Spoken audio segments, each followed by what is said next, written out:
Hello friends, ఈరోజు మనము నేర్చుకోబోయేటువంటి topic letter writing. ఈ లెటర్ రైటింగ్ టాపిక్లోనికి వెళ్ళే కంటే ముందు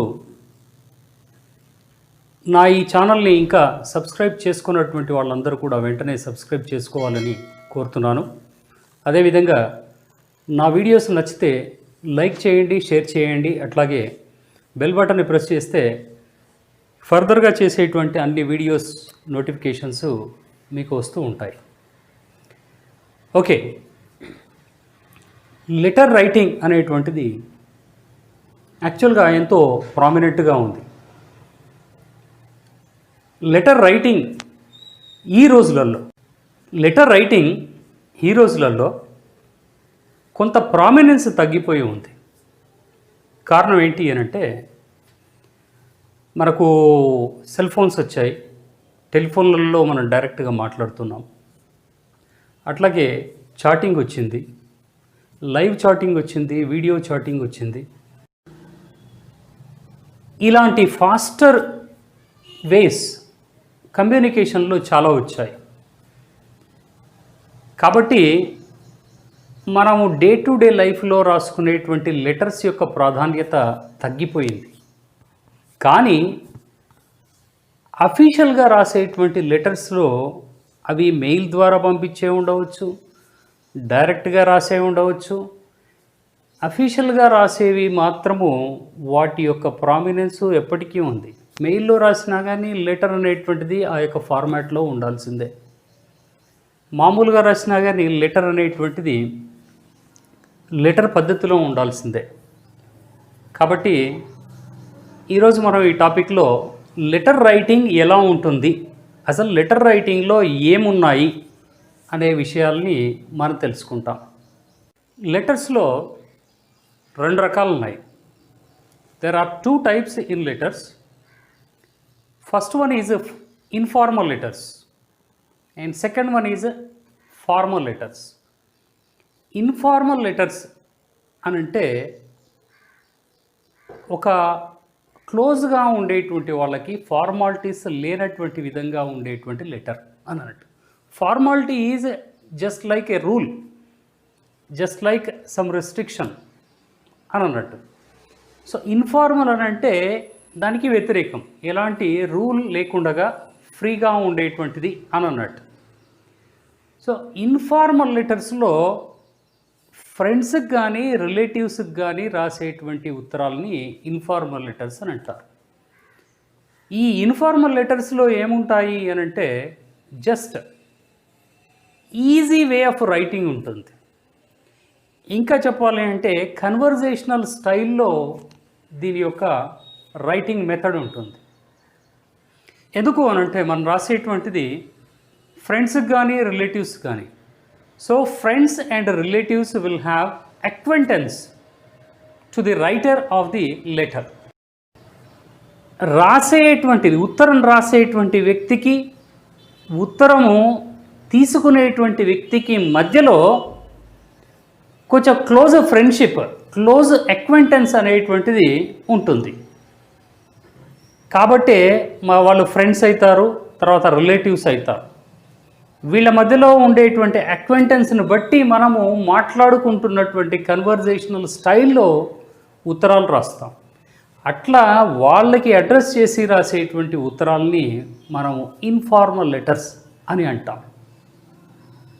లెటర్స్లో second type is formal letters. Formal letters అనేటువంటివి అఫీషియల్గా ఉండేవి అని చెప్పవచ్చు. అఫీషియల్గా అనంటే మనం రాస్తున్నటువంటి వ్యక్తికి, లెటర్ని రిసీవ్ చేసుకునేటువంటి వ్యక్తికి మధ్యలో అక్వెంటెన్స్ అనేటువంటిది తక్కువగా ఉంటుంది, అసలు ఉండదు. అది అధికారపూర్వకంగా ఉంటుంది కాబట్టి దాన్ని అఫీషియల్ అని అంటాం మనం. For example, letters written to officers. All kinds of letters written in a official way, in an official way అనేటువంటిది. So all job applications, all letters of complaints and all business letters, అంతేకాకుండా letters written to newspapers. ఇవన్నీ కూడా ఏమంటారు అనంటే మనము formal letters కిందికే వస్తాయి. చూడండి, దీంట్లో ఉండేటువంటి రిలేషన్ అంటే sender of the letter and receiver of the లెటర్కి మధ్యలో ఉండే relation is reserved, it is official or also it is business type. ఈ విధంగా ఎంతవరకు కావాలనో అంతవరకే ఉండేటువంటి విధంగా ఉంటుంది, అక్వెంటెన్స్ అనేటువంటిది ఉండదు. సో ఈ లెటర్స్ అన్నీ కూడా ఎట్లా ఉంటాయి అనంటే ఫార్మల్గా ఉంటాయి. Formal means according to some rules. And ప్రొసీజరల్గా ఉంటాయి. ప్రొసీజర్ మీన్స్ ఒక విధానం, ఒక పద్ధతి. సో విధానపరమైనటువంటివిగా ఉంటాయి, అంటే ఫిక్స్డ్గా ఈ రూల్ ప్రకారంగా ఉండాలి, ఈ పద్ధతిలో ఉండాలి అన్నట్టుగా ఉంటాయి. అండ్ మనం ఏం చెప్పాలనుకుంటున్నాం అన్నటువంటి విషయము దాంట్లో క్లియర్గా ఉండాలి, క్లియర్గా ఉంటుంది. అన్నెసెసరీ విషయాలు ఫార్మల్ లెటర్స్లో ఉండవు అనేటువంటిది తెలుసుకోవాలి మనం. Coming to the parts of a letter, we have said that letters are two types, informal letters and formal letters. Letter ఏదైనా, ఫార్మల్ లెటర్ అయినా ఇన్ఫార్మల్ లెటర్ అయినా కానీ any letter will have 6 parts. ప్రతి లెటర్కి 6 పార్ట్స్ ఉంటాయి.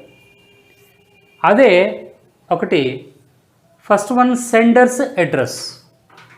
Senders address అంటే letter ఎవరు send చేస్తున్నారు, లెటర్ రాసేటువంటి వ్యక్తి యొక్క address, that is called sender's address.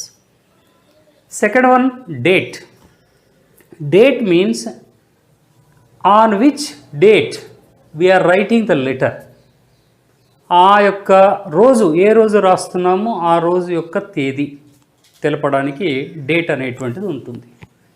Then third part is salutation. Salutation means సంబోధన, సంబోధించేటువంటి విధానము. అంటే లెటరు రాసేటువంటి వ్యక్తి లెటరు రిసీవ్ చేసుకుంటున్నటువంటి వ్యక్తిని ఏమని సంబోధించాలి అని తెలియజెప్పేటువంటి part. So this is called salutation. And the fourth and important part is body. Body of the letter. దీన్నే మనము లెటర్ ద్వారా ఏం తెలియచేయాలని అనుకుంటున్నాం, లెటర్ ద్వారా అవతలి వ్యక్తికి మనం కన్వే చేసేటువంటి మెసేజ్ ఏంటి, పాయింట్స్ ఏంటి, విషయాలు ఏంటి అన్నటువంటివి ఈ యొక్క పార్ట్లో ఉంటాయి. దాన్నే బాడీ అని అంటారు, బాడీ ఆఫ్ ద లెటర్ అంటారు. తర్వాత దీన్ని ఏమంటారంటే కంటెంట్ పార్ట్ అని కూడా అంటారు. నెక్స్ట్ ఫిఫ్త్ పార్ట్లో ఏముంటుంది అని అంటే కాంప్లిమెంటరీ క్లోజ్. కాంప్లిమెంటరీ క్లోజ్ అనేటువంటిది 5వ భాగము. దీన్నే ఇంకొక పేరుతోటి సబ్స్క్రిప్షన్ అని అంటారు. సబ్స్క్రిప్షన్ అంటే ముగింపు. ఒక ఉత్తరానికి శాల్యుటేషన్ అనేటువంటిది స్టార్టింగ్ అయితే ఎండింగ్ అనేటువంటిది సబ్స్క్రిప్షన్గా ఉంటుంది. సో ఈ పార్ట్ని కాంప్లిమెంటరీ క్లోజ్ అని కూడా అంటారు. దీని తర్వాత వచ్చేటువంటిది యాక్చువల్గా సిగ్నేచర్ అనేటువంటిది ఇంకొక పార్ట్, లాస్ట్ పార్ట్. సో ఈ రకంగా 6 రకాలైనటువంటి పార్ట్స్ లెటర్లో ఉంటాయి. అది ఫార్మల్ లెటర్ అయినా ఇన్ఫార్మల్ లెటర్ అయినా. సో ఈ పార్ట్స్ అనేటువంటివి కొంచెం వివరంగా చూద్దాం, ఎట్లా ఉంటాయి, ఎక్కడెక్కడ ఉంటాయి అన్నటువంటి దాన్ని ఇప్పుడు చూద్దాం. పార్ట్స్ ఆఫ్ ఎ లెటర్లో మొట్టమొదటిది సెండర్స్ అడ్రస్. సెండర్ అని అంటే ఉత్తరం రాసేటువంటి వాడు. ఈ యొక్క పార్ట్లో మనకేముంటుంది అని అంటే ఆయన యొక్క అడ్రస్ని రాయటం అనేటువంటిది మెయిన్. ఇందులో complete address of the writer without his name. అతని యొక్క పేరు లేకుండా కంప్లీట్ అడ్రస్ అనేటువంటిది దీంట్లో మెన్షన్ చేస్తాం. అందుకే need not right the name and country name to be return if the letter is to a different country. అంటే మనం ఉన్నటువంటి స్టేట్ నుంచి వేరే స్టేట్కి రాస్తుంటే స్టేట్ యొక్క నేమ్ని మెన్షన్ చేయాలి. అట్లాగే మనం ఉన్న కంట్రీ నుంచి వేరే కంట్రీకి ఉత్తరాన్ని రాస్తూ ఉంటే సెండర్స్ అడ్రస్లో చివర్లో కంట్రీ నేమ్ను కూడా మెన్షన్ చేయాల్సి ఉంటుంది. ఈ పార్ట్ని సాంప్రదాయ పద్ధతిలో రాసేటువంటి ఉత్తరాల్లో ఎప్పుడూ కూడా టాప్ రైట్ కార్నర్లో రాస్తూ ఉంటాము. సో మనము సాంప్రదాయ పద్ధతిలో ఉండేటువంటి ఉత్తరం అనేది మాట్లాడుతున్నాం.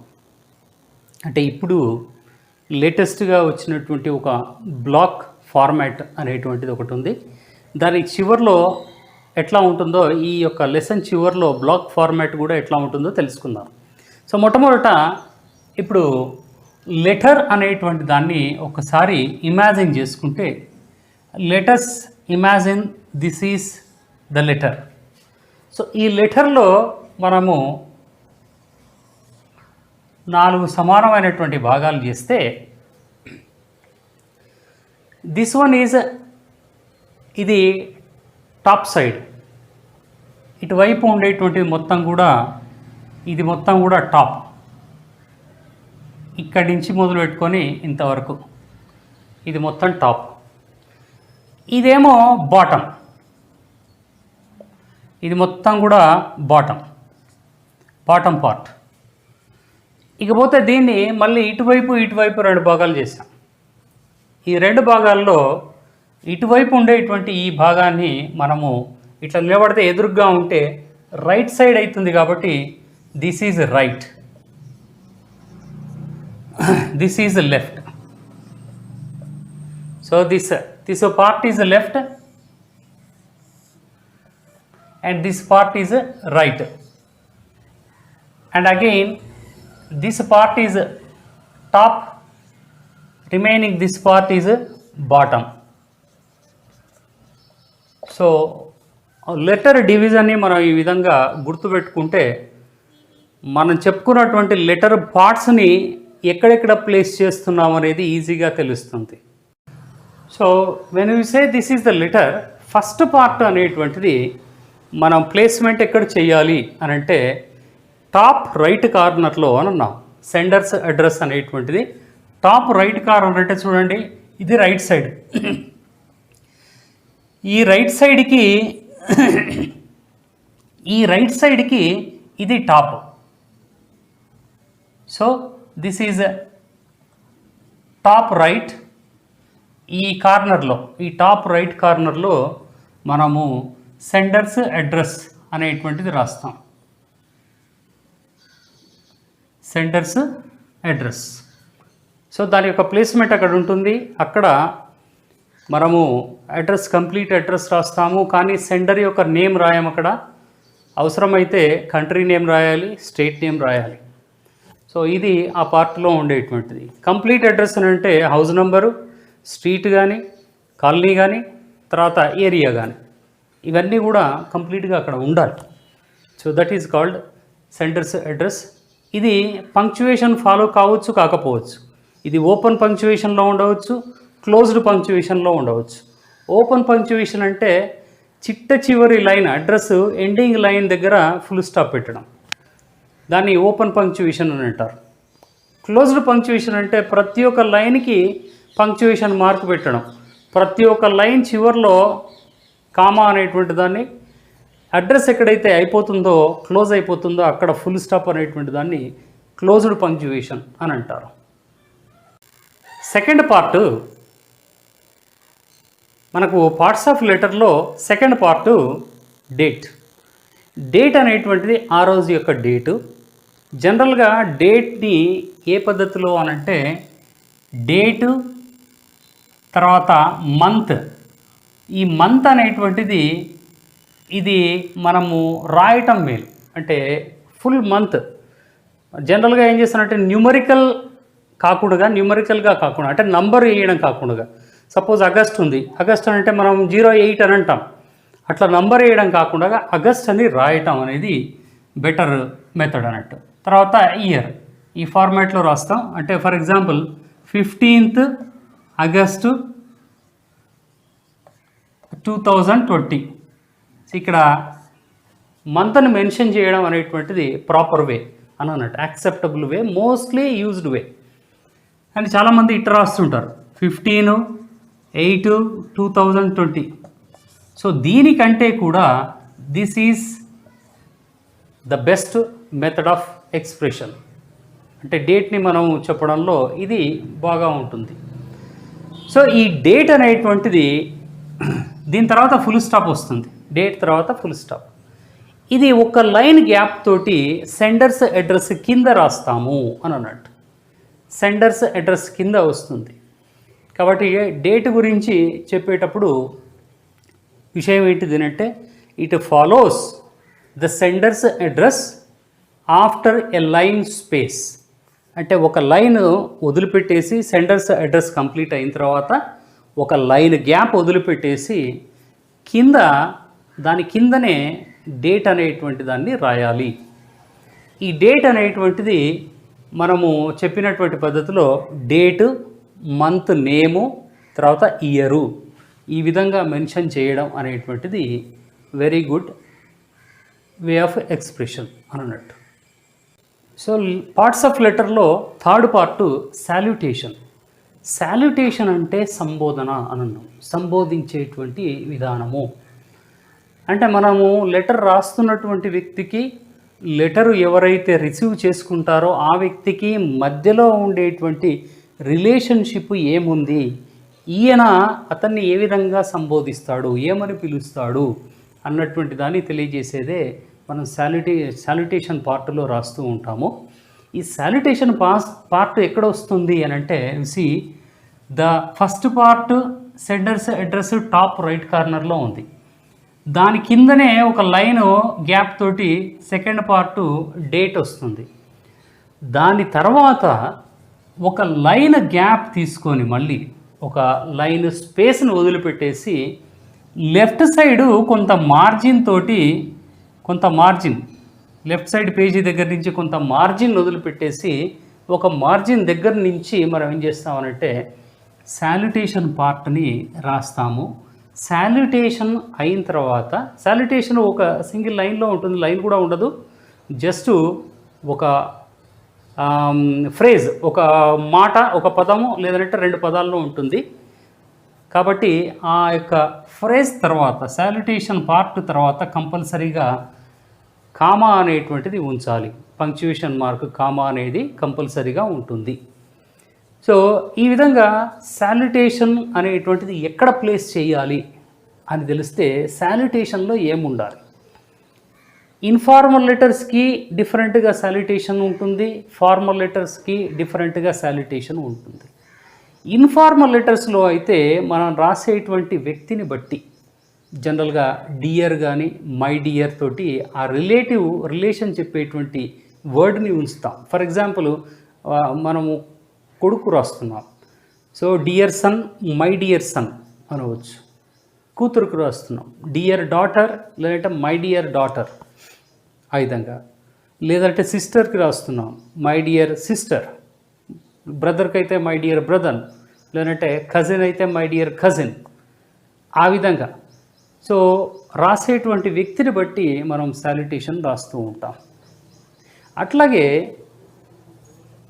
ఆఫీసర్స్కి రాసేటువంటి ఫార్మల్ లెటర్స్లో అయితే సర్ అని కానీ, ఒకవేళ మేడం అని కానీ.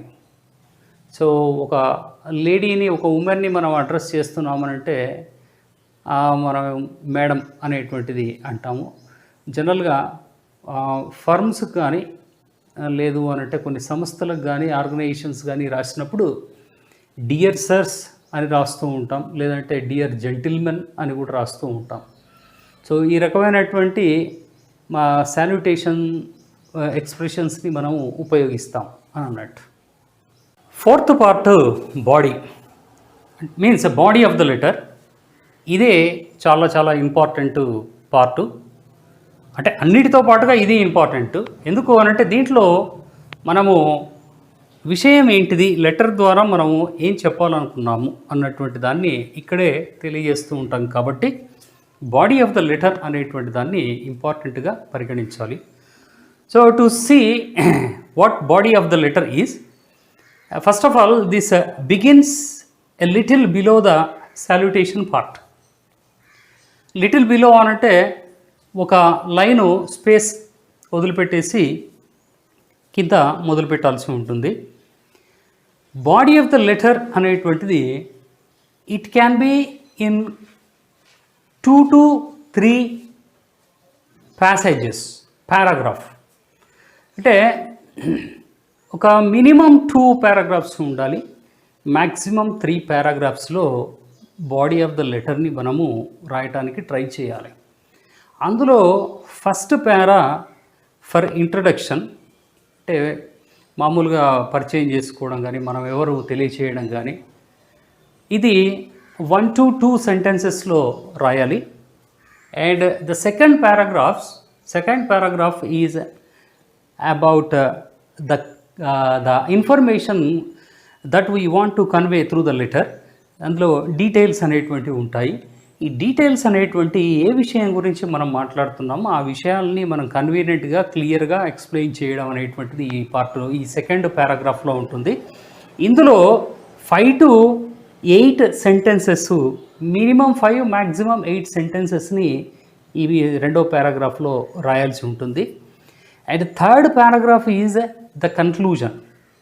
దీనిలో పైన మనం డిస్కస్ చేసినటువంటి ఈ డీటెయిల్స్ అన్నిటికీ మనం ఎలాంటి ఎండింగ్ని ఇవ్వబోతున్నాం, మనం ఏం కోరుకుంటున్నాం, లెటర్ ద్వారా అతనికి తెలియజెప్తూ మనకు కావలసినటువంటిది ఏంది అనేటువంటి విషయాన్ని ఈ ఎండింగ్లో మనం ఎండింగ్ పారాగ్రాఫ్లో అంటే థర్డ్ పారాగ్రాఫ్లో రాస్తూ ఉంటాం. కొన్ని లెటర్స్లో ఈ సెకండ్ పారాగ్రాఫ్ థర్డ్ పారాగ్రాఫ్ను కలిపి ఒకటే దాంట్లో రాస్తూ ఉంటారు. ఎందుకు అనంటే ఎండింగ్ అనేది ఒక లైన్లోనే కంప్లీట్ చేస్తే దానికి సపరేట్ పారాగ్రాఫ్ ఎందుకు అని చెప్పేసి సెకండ్ పారాగ్రాఫ్లోనే లాస్ట్ లైన్గా కూడా రాయడం జరుగుతూ ఉంటుంది. When you right this body of the letter, the language should be very simple and small sentences with clarity of expression, and also it should be with proper punctuation marks, question mark, exclamatory ఇలాంటివి.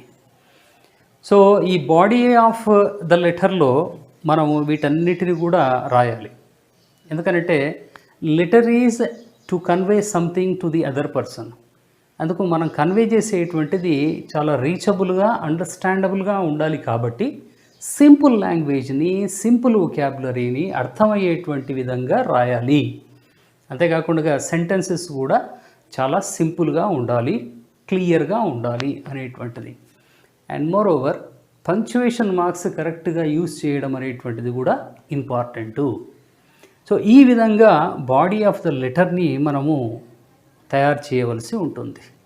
ఇకపోతే ఈ body of the letter యొక్క placement అనేటువంటిది చూస్తే, so body of the letter అనేటువంటి దాన్ని మనం ఎక్కడ ప్లేస్ చేయాలి అని చెప్పాను అంటే, సాల్యుటేషన్ తర్వాత ఒక్క లైన్ యొక్క స్పేస్ వదిలిపెట్టేసి ఆ లైన్ స్పేస్ తర్వాత దీన్ని రాయాలి అన్నటువంటిది మనం అన్నాం. దట్ మీన్స్ ఆఫ్టర్ సాల్యుటేషన్, ఎక్కడైతే సాల్యుటేషన్ ఎండ్ అయిపోయిందో ఆ కామా ఎక్కడుందో సాల్యుటేషన్ తర్వాత అక్కడి నుంచి మనం మొదలు పెట్టేసి ఫస్ట్ లైన్ని ఒక లైన్ స్పేస్ వదిలిపెట్టి ఆ తర్వాత లైన్లో ఎగ్జాక్ట్గా ఆ కామా కింద నుంచే స్టార్ట్ చేస్తే అది ఒక ప్యాసేజ్ మాదిరిగా ఉంటుంది. సో లైక్ దట్ ఒక passage and then second passage, రెండో passage and third passage, like that 3 ప్యాసేజెస్ని ఇక్కడ రాస్తాము. ఇది బాడీ. సో ఈ విధంగా బాడీ ఆఫ్ ద లెటర్ని ప్లేస్మెంట్ చేయాల్సి ఉంటుంది. పార్ట్స్ ఆఫ్ ఎ లెటర్లో 5th part complementary close. This part should be placed after the body, after a line space, and this in formal letters complementary clause is always yours affectionately or your affectionate friend, your affectionate son, your affectionate daughter అని ఉండవచ్చు. Yours lovingly లేదంటే your loving son, your loving daughter, your loving friend, like that. లేదు అనంటే with lots of love. ఇంకొక complementary close with all my love, ever yours, ever yours అనేటువంటిది. ఈ complementary close అనేటువంటివి ఇలాంటి ఎక్స్ప్రెషన్స్ ఇన్ఫార్మల్ లెటర్స్లో ఉంటాయి. అదే ఫార్మల్ లెటర్స్లో అయితే యువర్స్ ఫెయిత్ఫుల్లీ అనేటువంటిది చాలా కామన్గా ఉండేటువంటి ఒక complementary close in any formal letter. A formal లెటర్లో అయినా కానీ కామన్గా రాయాల్సినటువంటి రాయబడేటువంటిది యువర్స్ ఫెయిత్ఫుల్లీ. లేదు అనంటే యువర్స్ సిన్సియర్లీ అని రాయొచ్చు, యువర్స్ రెస్పెక్ట్ఫుల్లీ అని రాయొచ్చు, యువర్స్ ట్రూలీ అని రాయొచ్చు.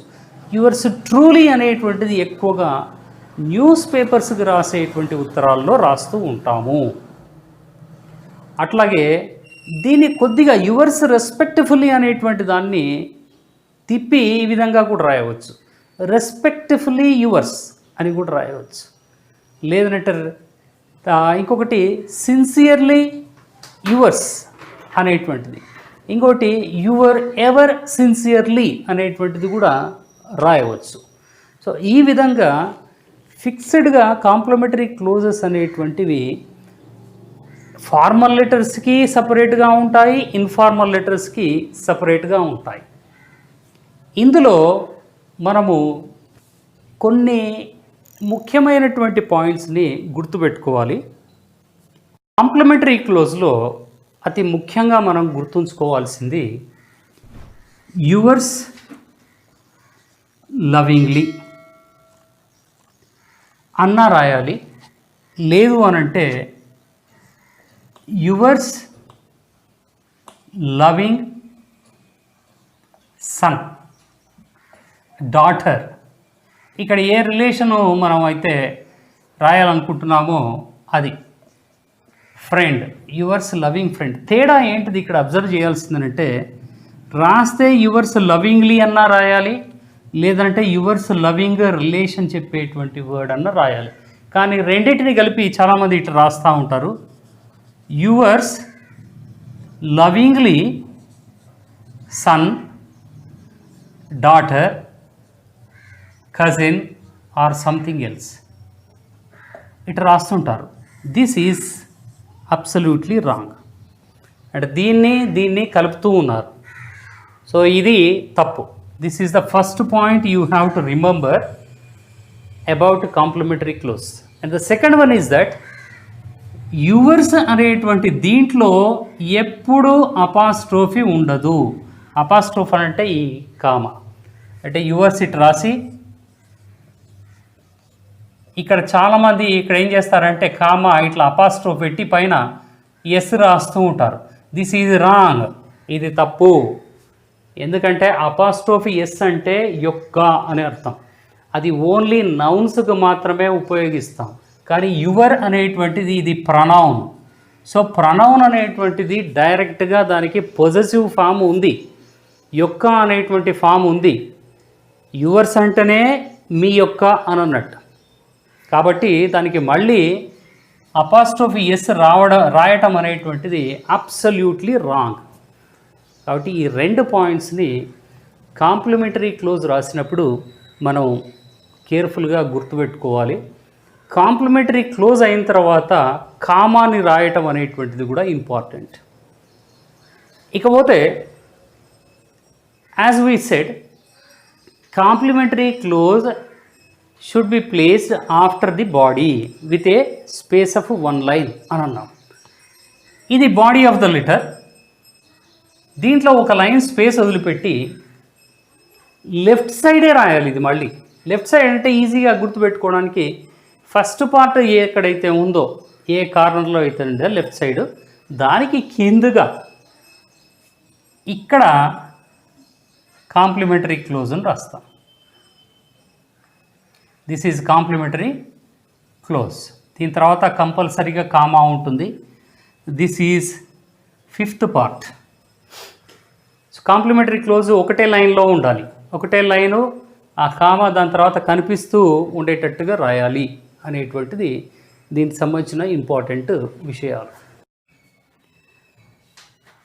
Last part of a letter is signature. ఈ సిగ్నేచర్ అనేటువంటిది కాంప్లిమెంటరీ క్లోజ్కు కింద ఉంటుంది. దీంట్లో ఎవరైతే ఉత్తరం రాస్తున్నారో ఆ వ్యక్తి యొక్క నేమ్ కానీ సిగ్నేచర్ని కానీ రాయవలసి ఉంటుంది. In formal letters to right name under the signature. ఇది ముఖ్యమైనటువంటిది.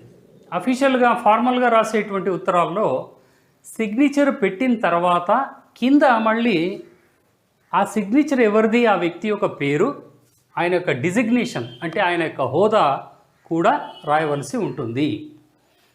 ఎక్కడ ఉంటుంది ఇది అని అంటే ఒకసారి గమనిస్తే కాంప్లిమెంటరీ క్లోజ్కి కింద వైపు, జస్ట్ కాంప్లిమెంటరీ క్లోజ్ తర్వాత ఇమ్మీడియట్గా అక్కడ సిగ్నేచర్ అనేటువంటిది వస్తుంది. ఈ సిగ్నేచర్ అనేటువంటిది సిగ్నేచర్ పార్టు కాంప్లిమెంటరీ క్లోజ్కు కింద ఉంటుంది. దీన్ని 6th పార్ట్ అన్నాం. దీని తర్వాత ఇక్కడనే ఏం చేయాలి అంటే వ్యక్తి యొక్క నేము, డిజిగ్నేషను ఇది ఎక్కడ రాయాలంటే ఫార్మల్ లెటర్స్లో రాయాలి అని అన్నట్టు.